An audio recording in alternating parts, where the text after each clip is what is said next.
Cette vidéo pour expliquer comment utiliser un rapport d'agrandissement. Donc l'idée de l'agrandissement, c'est j'ai une figure qui m'est donnée et on me demande de l'agrandir, mais pour l'agrandir, on me donne un rapport. C'est un nombre par lequel je vais multiplier. Et pour que la nouvelle figure devienne plus grande, il faut impérativement que ce nombre par lequel je multiplie, le rapport, soit supérieur à 1. Par exemple, si c'est rapport 2, ça veut dire que les dimensions de la nouvelle figure seront 2 fois plus grandes que les dimensions de la figure initiale. Donc ce qu'il faut tout simplement se rappeler, c'est que ce rapport que l'on nous donne pour l'agrandissement me permet de savoir par combien multiplier les longueurs de la figure que l'on m'aura donnée.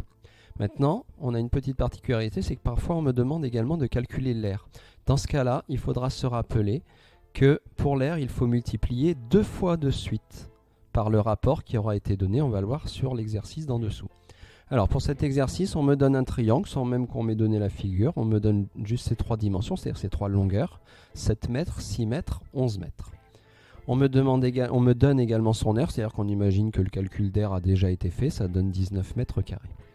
On me demande de trouver les dimensions et l'aire de son agrandissement de rapport 4. Ça veut dire que j'ai un triangle qui a toutes les dimensions qui sont 4 fois plus grandes. Moi, ce que j'ai envie de trouver, c'est quelles sont les dimensions de ce triangle, c'est-à-dire les longueurs des 3 côtés. Mais je vais également vouloir trouver l'aire. Alors, on commence par le premier côté. Le premier côté vaut 7. Eh bien, son agrandissement, étant donné que l'agrandissement se fait de rapport 4, ça veut dire que je dois multiplier par le rapport 7 fois 4. Et ça veut dire que ce nouveau triangle qui sera plus grand, son premier côté vaut 28 mètres.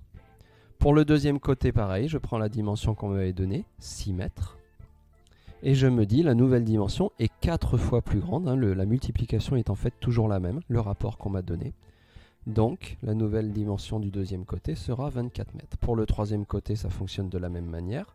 Le troisième côté du triangle au départ était 11. Comme le nouveau triangle a des longueurs 4 fois plus grandes, je multiplie par 4. Et le troisième côté fait 44. Voilà, ça veut dire que le triangle donné au départ avait pour dimension 7, 6 et 11. Et le triangle agrandi a pour dimension 28, 24 et 44. Donc il est bien plus grand. Maintenant, si j'ai envie de calculer l'aire, je ne vais pas utiliser ces longueurs, le calcul d'aire d'un triangle est compliqué, je vais plutôt utiliser l'aire du petit triangle. Je vais me dire, le petit triangle, son aire était 19. Alors là, je serais tenté de me dire, alors l'aire du plus grand triangle sera également 4 fois plus grande. Eh bien non, il faut faire attention pour les aires, la multiplication par le rapport se fait 2 fois de suite. C'est-à-dire que la multiplication par 4, je la fais 2 fois. Donc 19, c'est l'aire du petit triangle. Je multiplie par le rapport d'agrandissement x 4, je remultiplie une deuxième fois par le rapport d'agrandissement encore x 4. Et là, le calcul, qui me donne 304, me donne en mètres carrés l'aire de ce grand triangle dont les 3 dimensions sont là.